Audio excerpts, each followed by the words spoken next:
It's Tim Albright with AVNation with an AVNation special celebrating International Women's Day the entire month of March because I can. There's an awful lot of really great women in the AV industry. With me is one of them, Ms. Sara Reasner from Conference Technologies. Welcome, ma'am. Hey, thanks. Good to be here. If somebody, you have been on a number of our shows, especially the marketing and the social media one. If somebody's not familiar, though, you have one of the most unique stories in the industry, I think. And I think I want you to tell folks kind of how your journey and your involvement in the industry, how you got into the industry, and to say that you were born into it is entirely too simple. Well, I was born into it, but really it started for my family back in 1939. My great-grandfather, Frank Pratt, had started Pratt Sound Films, which back in 1939 was projectors, media, a simple start. He passed away in 1943, just after the business was taking off, and my great-grandmother, who would have been 39 at the time, decided she was going to carry it on. And so in 1943, of course, there's very few women working, very few women owning any business. And so she carried it on with her two daughters. One of them, of course, was my grandmother, and she was just graduating high school. And they dove in and they made everything happen as women, of course. And so in a time when it was a very big challenge, you had then the war starting. So a lot of the projector resources, the metal, was going to the war. So they pivoted, and they luckily had clientele at the University of Iowa, where they developed their educational library and the media, and just kept going. And then, of course, my mom was a part of that business, and I grew up going there after school.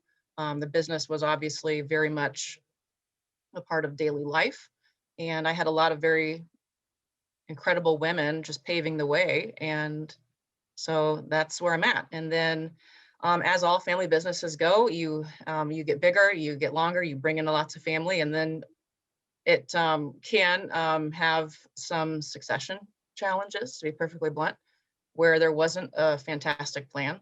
On top of that, our business was hit with a pretty devastating flood in Cedar Rapids, and that really accelerated the challenges and exposed, frankly, a lot of those challenges. So we forged through for a while, but in 2013, it had to come to a screeching halt.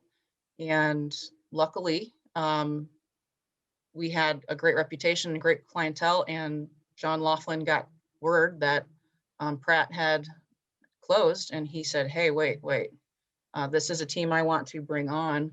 And he brought on a whole, group of us, and we just kept it going. And it's been quite a ride. And that was, 8 years ago. So we're just still going. So that's the story. It's an incredible story, especially as we're talking with various women in different aspects of the industry and their various stories.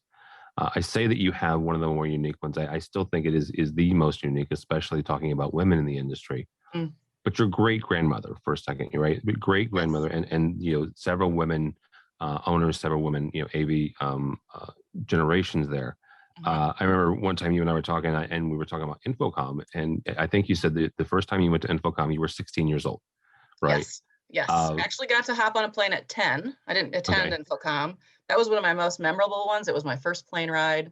My grandma, who was obviously one of the owners at the time, she stayed at the Hilton, and she was this very glamorous woman on top of being, the boss. And she came down those stairs, and that is a memory to me that I will never forget. But Infocom, when it was back in LA in the winter, was one of my biggest adventures as first a 10-year-old, and then of course growing up. So yeah. Yeah, absolutely. Yeah. So talk about kind of that transition, between working for the family, and then working for someone who's not your Yeah, family. absolutely. So working for family, it's got its perks, and that's all fine and good. But at the end of the day, having a bigger company has been a wonderful opportunity. Getting to be a part of just all of the other things in the industry that are out there, and getting just growing and being a part of the growth of CTI certainly after the floods, something I will kind of share is we rebuilt the office, and we rebuilt it for the exact same, head count. And I was like, but that means we're not growing. Like, that's, to me, at my age at that time, I was like, well, let's plan bigger.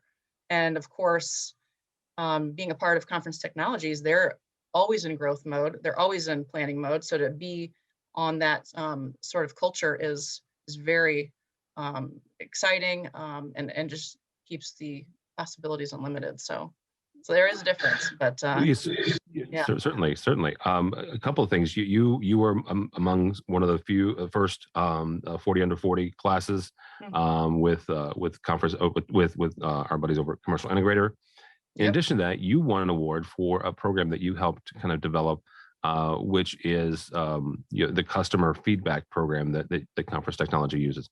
Talk for a second about the not just the support, but also the idea there of getting a continual feedback loop from your customers. Oh, absolutely. So really, this was John's vision that I raised my hand and said, yes, let's increase the feedback. Certainly, he had been getting that feedback. I think it was more of a quarterly rhythm, but by opening that up and enhancing that whole program around the Net Promoter Score and just digging into that, that was a great way to just quickly improve all of our processes, to hear from clients to say, hey, I need you to be fast, or hey, I need you to be prepared in a different way, or just to get that helped our whole operation just learn and improve and really react to what the customer needed, what the market needed.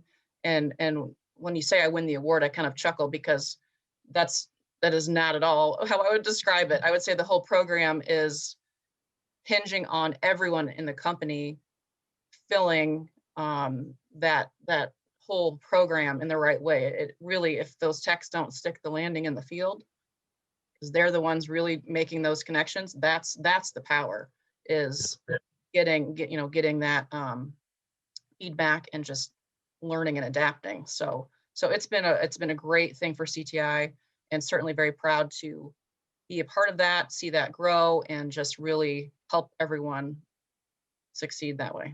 So again, you've had a very unique experience, but your support growing up, your support getting into the industry, how do we recreate that same type of support system? How do we recreate that same type of structure that supports women in the industry?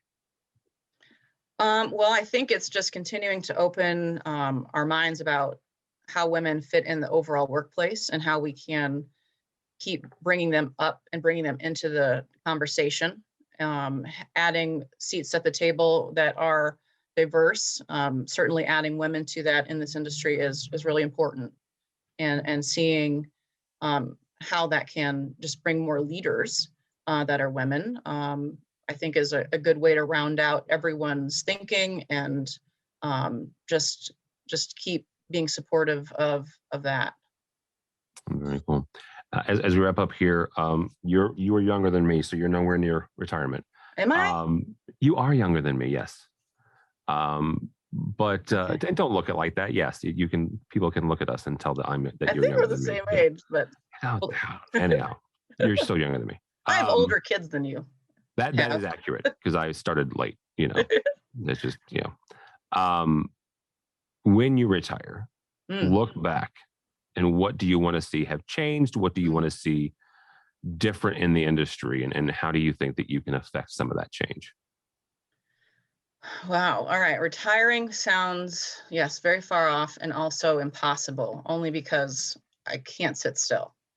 But the thing I hope that I have contributed is just being a mentor, being a person who's been thought of as always supporting my teams, which right now are mostly women, and that we are a scrappy bunch and we get it done.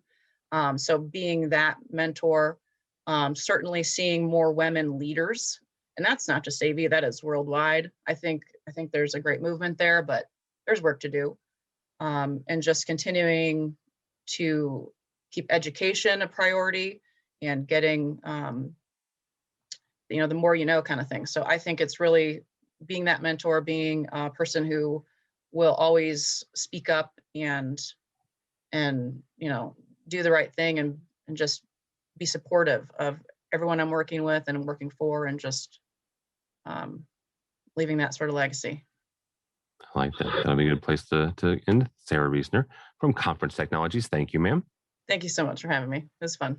And how do people connect with you or Conference Technologies if they are so inclined? Yep.